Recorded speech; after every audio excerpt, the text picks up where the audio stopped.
I miss when Bridget is here. She takes care of the putting the links in and the recording, and she is on vacation yesterday and today, so I have been taking care of it, which is fine. It's just a little bit more challenging. Okay, I have somebody in the waiting room.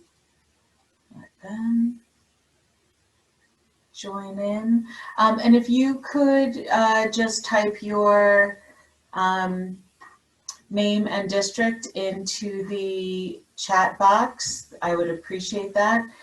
Tammy is going to be joining us shortly, and she is who, you know, takes attendance and keeps our statistics for us. So, you know, that would be great if you could do that. The meeting is going to be recorded, so if you don't want your name, I have it set up just so that the video is the only thing that records, and your pictures and your chats are not shared in that. So even though it's recorded, that piece is kept private, because I know that's important to some people. Well, it should be to all of us, I guess. Okay, so today is day 3 for Reconfiguring Your Library Program, Embracing Uncertainty. If you were with us for the first 2 days, you know that the first day we really talked about wrapping our brains around the present and what it means for us, both personally and professionally. And we talked about setting an intent for ourselves and our library programs. Yesterday, day 2, we were talking about developing goals, mainly priorities really, that aligned with both our intent and with our district priorities and goals. And we took a strength-based approach, trying to focus on the things that we may have at our disposal or have gained during the time of the pandemic, as opposed to looking at it from a deficit standpoint, which is typically the way we look at things. And today we're going to be looking at instructional plans. When I say instructional plans, it is specifically about, you know, library curriculum, library plans. It is not, you know, instructional plans for anyone else. Yesterday, let's see, we did talk about some homework. I have given some homework, although it's, you know, it's been kind of just to process things. It's really just to try and process and integrate.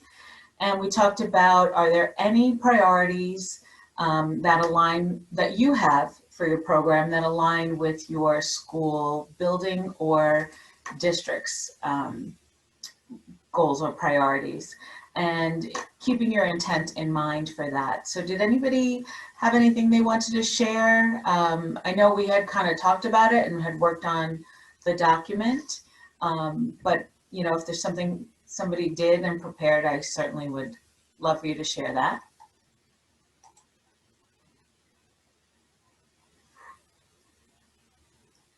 Okay, I didn't think so. All right, so looking at instructional plans. Again, I have to give credit where it is due to Dr. Jen Cannell. She is the director of the Graduate School Library Media Specialist program at St. John Fisher College. She is also a former school library system director, and she handled our School Library System Association professional development. We usually do a whole institute over the summer. This year, obviously, that wasn't possible. So she did like a half day transitioning to the unknown. And it was really just what I based building this week-long class out of. And I'm using some of her slides in here, although I have also added and adapted certain things. But thank you, Dr. Cannell. And, you know, I used this slide, I'm going to use it again. You know, it's a confusing time and things are still changing. Look, yesterday, New York City schools postponed their start date. There are still board meetings happening, things happening. Some librarians still don't know whether they're going to be in their library or on a cart or used someplace else. It's a confusing time, and that is what we need to get used to, that uncertainty, because I feel like it's going to be with us for a while. Probably 2021 school year is going to be filled with uncertainty. So we want to try and get as comfortable as we can in that space. So with that in mind, I have some things that I think we should keep at the forefront when we are planning for 2021. We touched on number one a little bit yesterday, rethinking your curriculum map. Is your regular orientation something that you can use right now? Well, if your students aren't going to be browsing, or you're not going to be having classes come into the library for regular browsing or regular lessons, then maybe your regular orientation isn't necessary. Maybe we talked about teaching those explicit skills first, just in case something happens where students have to be able to switch to remote learning or remote access to ebooks. Maybe those are the types of things we want to start with. So rethinking the timing of when you teach your lessons and how you arrange, because last year's plan really doesn't necessarily apply this year. Number two is relationships. And I can recall that my very first job interview for Connecticut High School, my principal, or he became my principal, asked what did I think the most important thing about being a school library media specialist was, and my answer was relationships. I also have a former student that wrote or edited a book on global school librarianship, and she interviewed me. I am chapter 4. And it's all about relationships, how that is really the key to a successful library program, school library program, relationships with students, administrators, teachers, families. That's not something I had ever thought about or focused on. But as we saw, families became something that's important to everybody. I mean, for classroom teachers, they always had more direct contact with families. I never found in the school library that that was something that I had to focus on. But now our contact or communication with families could be a central piece of how we provide service to our students. If they go to if they're on a blended or fully remote program, we need to have some way to contact and communicate with those parents and teach them how to access our resources. And the big question that I think is central to what our plans for 2021 need to be is, what are their instructional and information needs? Teachers, students, families, administrators, what are their instructional and informational needs? Now, I know that we don't want to be thought of as just being there to support. We have our own things that we need to teach. We have our own expertise areas. But if we are unsure of how we're going to have student contact, or how that might look, even if we do have student contact, it's really important to, I guess, find out what their needs are. It's more important than ever to make sure that what we're teaching, our instructional goals match up with or align with their needs. And then the last, number 3, is student wellness. That is something that we are not going to necessarily touch on this week. It is something that I have in mind, that it's something I'd like to bring to professional development for our region. And I know that Carl in Eastern Suffolk and Sarah in Western Suffolk are also interested. So we're looking to see how we can share and work together to bring that to our region, because librarians typically see students in a different way than their classroom teachers do. We're not grading them necessarily, or even when we do, it's a little bit more subjective. We don't have those standardized testing things. We're not, teaching them how to read. We really get to know the students in a different way. And we sometimes have an opportunity where they share with us personal things. So student wellness is something that we're going to bring later on. Today, we're really going to talk about how to bring our instructional goals to our school community. Now, AASL, obviously we have our national school library standards, and this is just a figure. It shows the different roles of the school librarian: the leader, instructional partner, teacher, information specialist, and program administrator, and the Think, Create, Share, and Grow. You can certainly access this on the AASL site if you don't have it. They also, in July, came out with this really nice chart that can also be used when speaking with an administrator or helping you figure out what it is that you're supposed to be doing, depending on what your learning conditions or the modality that you're teaching in is. Excuse me, I'm sorry. Could you go back to the last slide for a second? I just wanted Oh, to sure. I was just trying to get my phone out. Got to take a snapshot. I will actually be happy to email this at the end to everybody, because I have embedded links in it to take you to the pages where they came from. So that might be useful, but I'll wait till the end because I have all the slides in one presentation. Also, what was the name of the book you said you were interviewed for, chapter 4? What was the book called? Oh, you know what? I have to look at my, I don't even know. I have to look. It's on my Twitter. I'll bring that up so I can have the exact title. Yeah, it was really exciting because here I talk about relationships being so important. And this former student of mine became a librarian, and that's what she decided to call me and interview me. It's called Effective School Librarianship, Successful Professional Practices from Librarians Around the World. It's like an academic book, and it's 2 volumes. And my chapter is School Librarianship. It's all about building relationships. So it was fun. It was really a highlight. Who's the author? Well, it's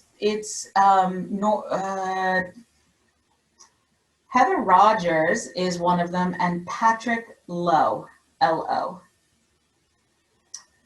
who is a Japanese professor. And it's real. I did buy a copy, and it's really an interesting book because it talks about they interviewed school librarians all over the world and talked about different things. So it's really interesting to see. Maybe I'll buy it for our collection here, so it's something that'll be able to be checked out. Hadn't thought about that. Okay, so back to the school librarian role in pandemic learning conditions. So what they have on the side here is the modality of teaching and learning. So if it's face-to-face, but with social distancing. If it's blended learning, meaning that it's taking place sometimes at home and sometimes on the computer, and fully distant learning with no face-to-face contact. And then what they did is for each of the roles, they put just a couple of bullet points of things that you can be doing. And obviously it's not comprehensive, but it really can give you an idea of, okay, this is what I can do. I can start here. So like if you're in a blended learning, create, curate, and make available appropriate instructional videos and online resources. We saw a lot of this taking place, especially in public libraries, because they also had to switch to remote. So being an instructional partner, that helped the teachers. They didn't have to learn from scratch. If you made a, an instructional video for how to get to, Gale, now it's called elementary, but it was Kids Info Bits at the time. That would have been useful for a teacher. School librarian as teacher, teach the learners how to use the digital platforms, collaborate to help ensure the needs of at-risk and vulnerable students. At-risk students or vulnerable, maybe they don't have the same access to resources. Sometimes people don't think about that. And depending on the socioeconomic makeup of your district, that may be something that you're going to think of. Don't assume that someone else already has thought of it. It can't hurt to ask. So this is a really useful chart.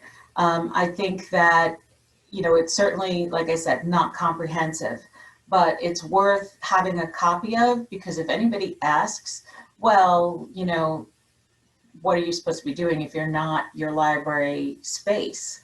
There are tons of things here that we can do that don't involve physical resources. People still have that stereotype thinking that especially in an elementary school, that it's all about checking out picture books to kids. Well, that is a huge part of it and one of the most joyful things we do. And if we can't do that, it's sad, but there are plenty of other things that can be done. So ASL. Now, this you may or may not have seen. This has been growing and adapting. This is our, basically our COVID era LibGuide. Bridget Sittler, who is our library media specialist, program specialist here at Nassau BOCES, she created this right away before I even started in the position here. She put the vendors, the authors and publishers that were allowing, tried to keep up on who had free items, who was allowing you to use things that normally you didn't have access to or couldn't use in a video. She also, put different things that we had trials to here, and Zoom information, because we were offering all sorts of professional development. We had other librarians from our region who were doing lessons on, how to use Bunsy or how to use Screencastify. Those still live there. There are still access to those videos, so feel free to take a look at that. On the reopening page, we have the link to the document. I have emailed it out to all of our people as well, and the library observations. And then it's also where I'm putting the links to this video. So let's take a look over there. Let me see, can I get there? Oh, I have to share something else. So let's see, new share. And okay. Well, what we're going to do actually is where it says up here, translation of practice. That's where we're going to go to. I don't have that screen open. So we're just going to go directly to the translation of practice. This is something that the New York City School Library System Director, Melissa Jacobs, put together as soon as the pandemic happened. And it was shared widely.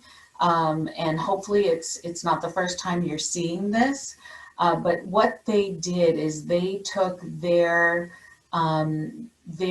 standards of practice, which are based on the New York State Teaching and Learning Standards, as well as the Empire State Information Fluency Continuum. And they went and they made 2 columns. What the focus was is what's in both documents. Then they came up with in-school practices. So this is what existed in the original document and how you could translate that to remote practices. In the Zoom links area on the LibGuide is the professional development class that Missy Jacobs taught for us on the translation of practice. It is definitely worth taking a look at because they went through point by point and showed how that could be done in a remote setting. So if somebody says, well, you couldn't do your job, well, yes, I could lead, instead of leading the school in developing a plan for integration of information fluency skills, you lead the school in developing a plan in Google Classroom on the integration of information fluency skills. It is absolutely doable. You can keep your Destiny catalog up to date. You could make sure that, you know, students can access it. Now, some teachers are and librarians are planning on having remote checkout or bring it to the classroom, different ways to have that pickup, similar to the way the public libraries have. So this is also something to look at, and it might be valuable to print up a copy and keep it near you. You know, we know that North Merrick cut their librarians on August 26th.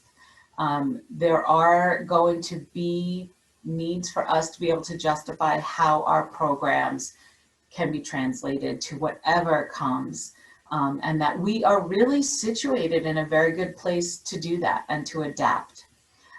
They went through the technology, the physical environment, and they even have the program administration section. All right, so this is a really valuable document. I'm going to go back to the presentation. Okay. So that lives up here in the Teaching in a Pandemic Resources for Librarians. I also put a link, after I took this screen capture, I put a link to the Empire State Information Fluency Continuum, which we're going to take a look at in just a minute. But this is a really valuable tool. I'm going to share the link with you so that you have that. I'll put that in the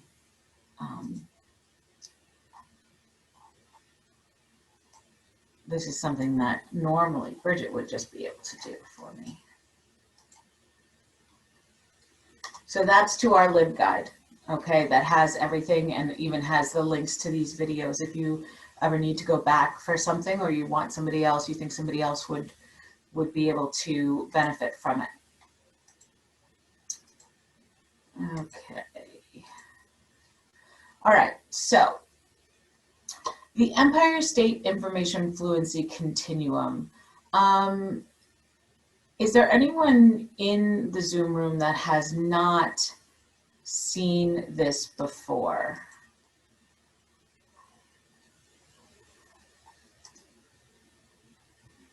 Okay, so hopefully I am going to put the link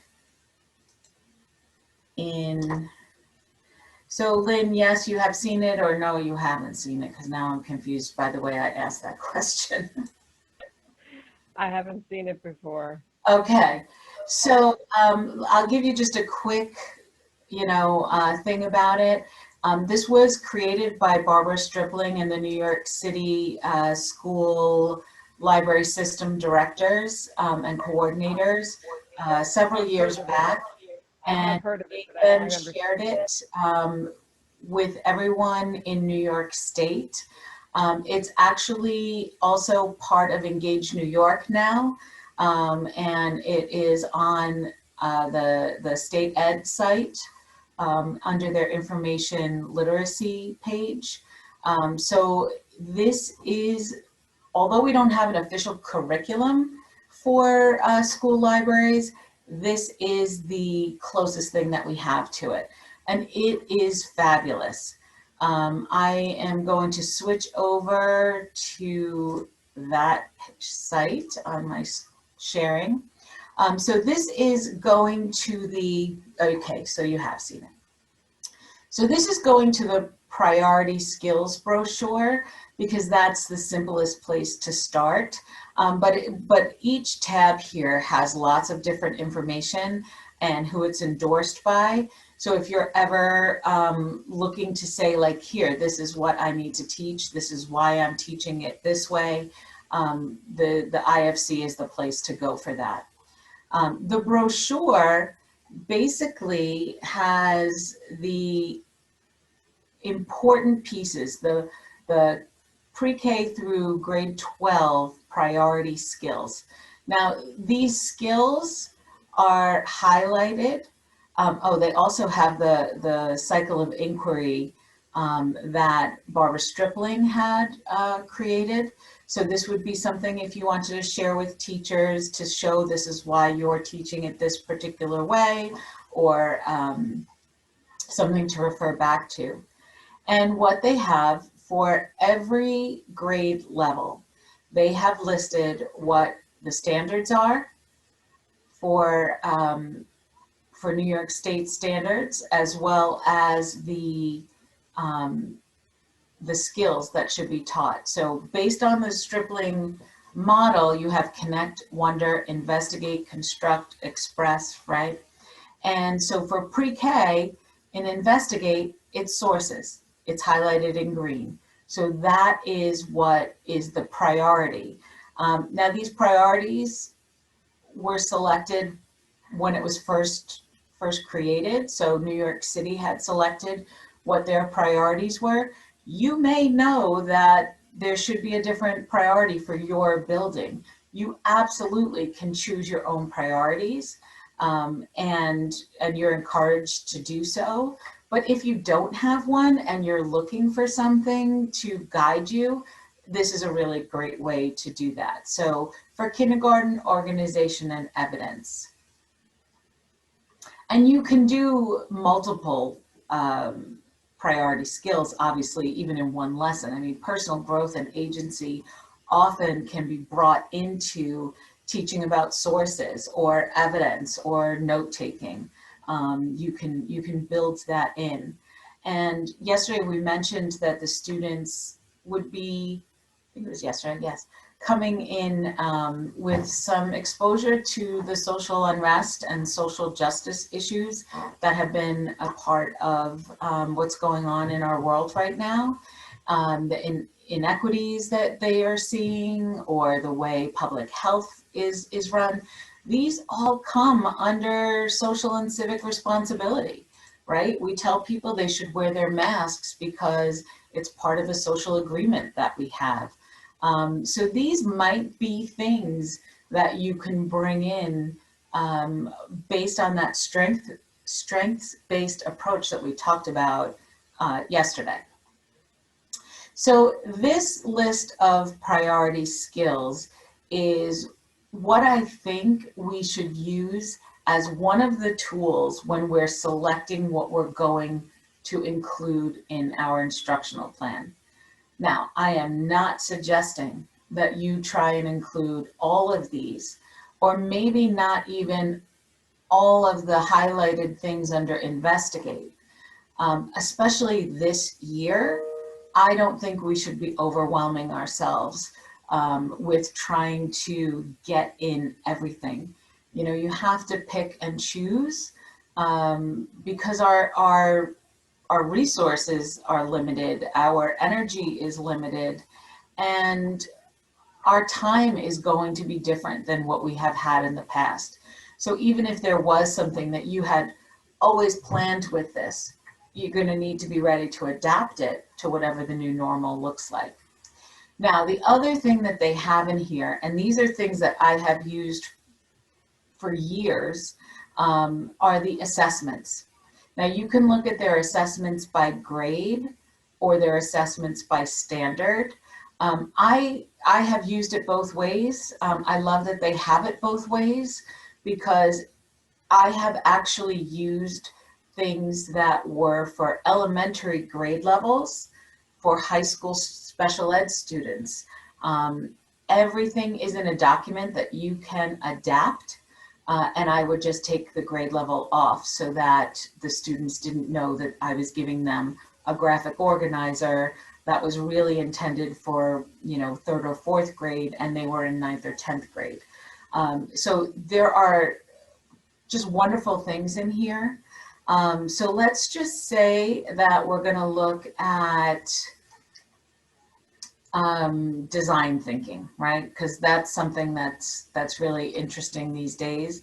And I'm not familiar with this standard, this Anchor Standard 1 design thinking, but let's take a look at it. So they have for every grade level, right? 11, 12, 9, 10 are together.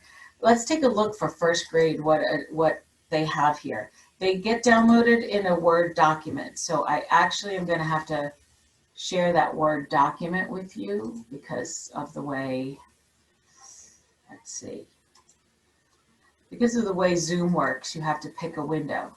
So for first grade, they have here, what was the problem?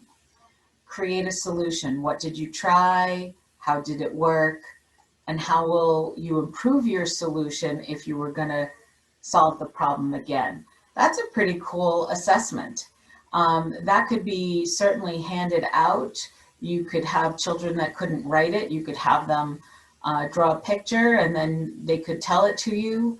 There are lots of different ways that this could be used. But maybe it also could be adapted for a remote instruction. Maybe it could be sent home in a packet if you had students that didn't have access. And this might be something that you could backwards design a lesson from. That's why I like that they have them here, because there's just so many options for you. Now, where am I going back to? Okay, let's just take a look at an 8th grade designing a solution just to see how different it looks. Okay, can you see that? No, right?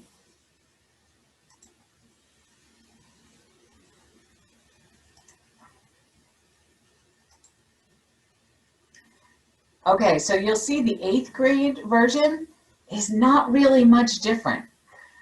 They made a few adaptations, and obviously there's no smiley faces, but it does, and different languages. But what this shows is that the process for design thinking hasn't changed too much, right? So if use your if then hypothesis to brainstorm possible solutions. How did it work? Did your hypotheses work? So we've taken something and we've elevated it to an appropriate age level and knowledge level for an 8th grader. So it's interesting looking at it that way. I highly recommend that you take some time to look through these. And in fact, I will be giving you some homework today that involves that. And you don't have to think about the standard first. You can do a backwards design if you pick the assessment first. And I will also share that when I was on the K2 level, I had to come up with an SLO for each grade level. And I don't know if you've had to do that. It was kind of confusing for me. But what I did is I used the backwards design from one of the assessments to create my SLO. That was how I would give it to them in the beginning of the year, and then I would give it to them at the end of the year, and that is what I used as my assessment for the SLO. So there are lots of useful ways that these tools can help librarians. And you can also look by grade level then. So for PK, pre-K here is the 4 assessments they have. And again, you can jump between grades. So I definitely want you to take a look at this tool. It's going to help us move to the next level of reopening and instructional planning.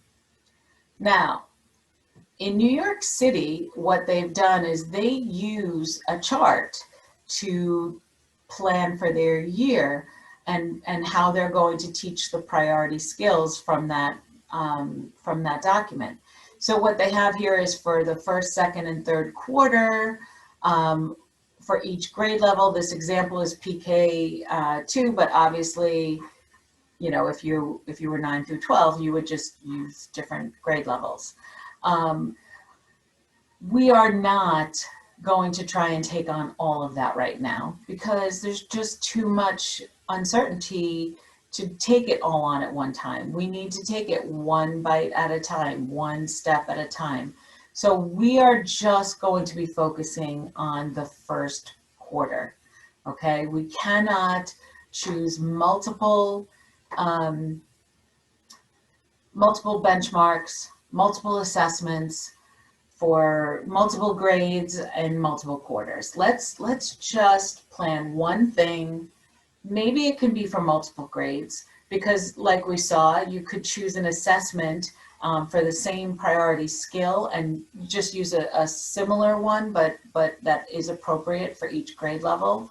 But what we're going to be focusing on for the next couple of days and mostly for today is the first quarter. One thing for the first quarter. So, does anybody have any questions about anything that we've talked about? Hi, Lori. I'm sorry you missed the beginning, and I hope you didn't sit in the waiting room too long. The video will be shared, so you can catch up. Judy, where did you see that? Where was that template that you just had up? Where did you find it, under which part of the Empire State information? Was it on that page or was it someplace else? Oh, it was not, but I do have it to share with you. That's what I meant to. Thank you for asking that question because I actually had it open somewhere, I thought.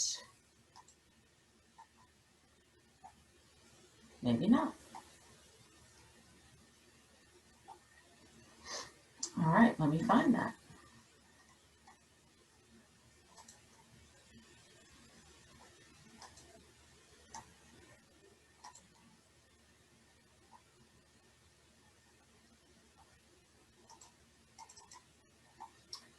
Okay, I have it in my drive, which I'll open. Priority skills by quarter. I'm going to share the link in here for you. All right, so that link that I just put into the chat box is a document that I made. Do you see that up on the screen now?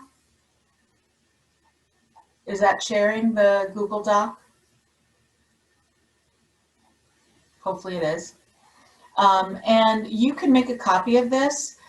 This is the priority skills, and I took out the grade levels, so it's just a blank document for you to use. One of the things that is added to it here, which wouldn't normally be here, would be something like additional considerations, like are you traveling from classroom to classroom, or is it a remote instruction only? Do you have kids? I mean, I have heard that there are some people that are supposed to be teaching both to students in person and remote at the same time. I'm not sure how that works. Yeah, that's the hybrid model. That's exactly the problem. Yeah, well, I mean, I have heard that some hybrid models are going to be like teaching them at different times, teaching remote and in person at different times. It's kind of both. So this is my grasp of it so far. So like the students log in the same time as the students in school and the students at home. They go into their Google Classroom or they'll be a Google Meet or wherever you choose to use. And then you do your mini lesson, or you flip the class and they watch the mini lesson and then you go over it. And then, so they have like direct time, and then they're supposed to go off and do independent. But they should be able to, like, you're not recording the whole session, you're just like part of it. And then, so you have your face-to-face, and then you have your kids at home too. So you have to be there for both. So the difficulty is, so now you have to set up your Chromebook so it can video you and what you're doing in the classroom so that both can see. So like, because Chromebooks don't connect to smart boards, so like you have to use your other computer too. So it's a lot to do by yourself. And I'm actually was asked to teach how to use Google Meet to the staff, and so I got someone else to help me so that they could handle like the chat and the tech problems while I'm actually showing them how to do it, because I don't know how they're going to do it by themselves, but I'm trying to find a simple way to show them and figure it out myself. So that's my new, I was just asked this morning. Wow, it is a lot. And I see Patricia Lopez is also doing that, and she's also facilitating science and social studies in person. Whew. All right, so yeah, so we want to keep the lesson piece as simple as possible then, right? It's not going to be the same rigor necessarily, because there is a learning curve on how to teach it and how to actually get the students to be able to engage with the lesson. So that first quarter really needs to be simple and direct. You know, some of the examples that we gave, like having the kids explore something like that database thing, that might even be too complicated for the first quarter. Maybe just, you know, here's a video on how to log in, and then you go and you do that, and, you know, have a simple Exactly. assessment at the end where they can just fill out and tell you, you know, I looked at animals, you know, something like that on Pebble Go. Or Yeah. And my school, as I said, I don't know if I said it the other day, that we've just switched to block scheduling, and so it's even longer. And I went to training on block scheduling about like how to teach it, and so that's what they were saying. They have like breakout sessions where the kids are supposed to work together. So like they did it to the room. So like you would have your kids in class also be with the kids at home in a breakout session, so that they're actually working with the kids from home, and they so have the to kids, have the camera on. so it sounds like for the hybrid, it's really your lessons are going to be mostly on a remote mindset, right? Because even the kids who are in person they're not going to be interacting the way they would under normal circumstances. They'll be in front of you, but they'll also be engaging through the remote platform, right? That's what it sounds like. Okay. Yes, So, that's what's Exactly. going to be happening in my district, Judy. Yes. okay. All right. So tomorrow I have, we'll talk a little bit about the modalities and teaching in different modalities tomorrow. So that might be helpful with how to go about doing that. What I would like for today's, you know, homework is, you know, I'm trying to have you walk away with some sort of plan for that first quarter, for at least, you know, one thing that you can teach, and hopefully that it can grow from there. But in, you know, in such a short time, there isn't too much that we can accomplish. But in keeping the intent that you thought of on day one and the priorities that you thought of on day two, what I'd like you to do is to go into that information fluency continuum and, you know, pick a priority skill that you'd like to teach and an assessment that matches that skill. And then tomorrow we can talk about how, once you have that, how the different modalities, we'll bring the modality in last, because really the instruction should be based on the skills that you want to teach and the way you're going to be able to assess the student's learning. The modality, even though it's the primary thing we've been thinking about, we don't want that to dictate what it is or how we teach. And I think that by going through it this way, this methodical, slow way to pick one thing that you're going to teach, and we'll look at it through the different modalities, it might make it easier going forward to have that path that you see on how to take something to a remote learning. And some things will work that way and some things may not. I mean, we're learning as we're going. And just remember that the ultimate goal is to try and align all of those things. What you teach at the end should also be aligned with your intent. And your intent should be realistic, okay? Don't be super hard on yourself. Don't be, you know, you want to be a good teacher and you want to be accountable for what you're bringing to the table and for your students, but not super hard on yourself. This is crazy times and we are doing the best that we can. So remember those 4 agreements. You're doing the best you can, and the best you can teach is different in a pandemic than it is when you are fully staffed and have plenty of collaboration and group work that you can do, okay? So keep that in mind. Baby steps, yes, take baby steps. Or things that you'd like to, can I ask anyone, can I ask what anyone recommends presenting read alouds? What grade? What grade? Grades 3 through 5.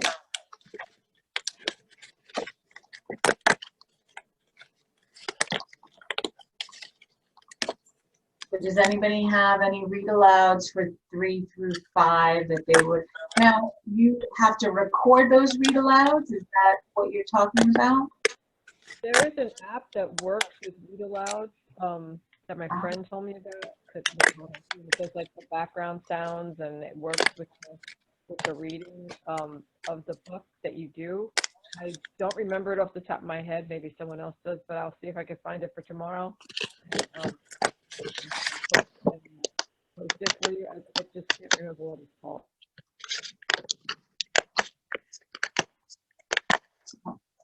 I hear somebody. Judy, question. Where are you Yes. making these videos available? Are they on the LibGuide? They are on the LibGuide. I can reshare that one more time. Thank you.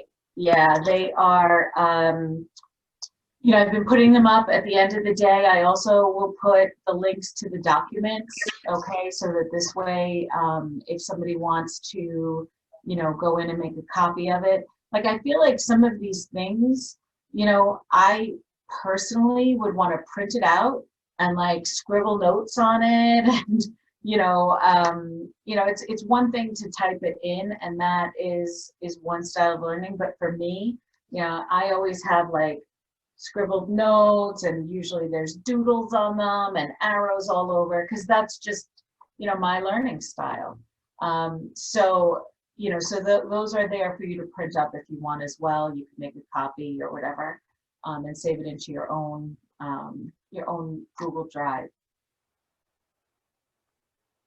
Okay, so let's see. So tomorrow we are going to be talking about the different models.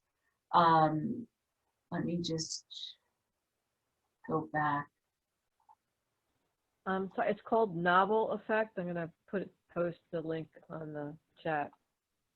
Oh, Novel Effect is the name of that read aloud software? Is that what you just said? I'm sorry. Yeah. I'm gonna put it in the chat. It doesn't Okay. read it for you. It kind of does like the, you know, like if there's a jump or a boing in the story, it does the sound effects kind of to work with you. And then like, so as you're recording yourself, you have it like playing on your phone separately, and it works with you. I haven't done it, but someone showed it. It's really cool. Oh, that sounds fun. I mean, the sound effects, you know, who doesn't like good sound effects? I will also say that you can record yourself in Zoom and then have that video, and you can edit that video how you want. There's no sound effects though. But it is a very simple way. Anybody can get a free Zoom account. So that is one way to do that. You can just have it downloaded onto your desktop, and then you can use some of the free video editing software. In fact, I think if you do it to the Zoom cloud, they have some, like you can shorten it or make a little cut or two. I didn't edit these, but I think you can do some editing. Novel I have a effect. question about the Zoom recording. When it asks you to save it in the cloud, how do you then access it? You have to log into the cloud in Zoom? I'm like, where does it go? Or does it save it to your So this desktop? is this is my first time doing it, was for this class. And what it does is it emails me after the video is processed, and it gives me a link. And when I click the link, it's attached to my Zoom account, and it allows me to download it, to download just an audio version of it. I can have the chat attached to it or just the video, and I can leave it in the cloud, or but then it has a password to get to it. And so that's what most of the videos we've done are. I wanted this to be able to be shared freely, so I uploaded it then to YouTube. I downloaded just the video piece, and then I uploaded it to YouTube and put the link there.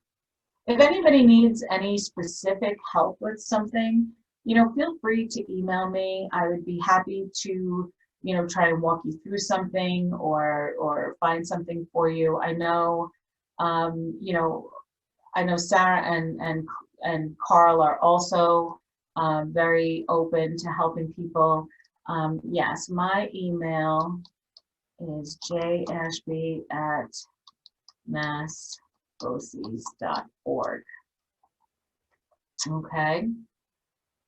So tomorrow, again, we'll be doing teaching and learning models and considerations. We're going to be talking about those different modalities: in-person, hybrid or blended, and remote, and how we can take some of the things we've been building. And that's really why I wanted people to be able to be here for 5 days if they were going to get the credit, because I did try and design it so that every day you get something that you take into the next day, and we can build on that. So if no one has any additional questions, I am going to stop the share, and then I will stop the recording tomorrow. Bye, Judy. Thank you. Bye, thank you. Thanks, Judy. Bye-bye.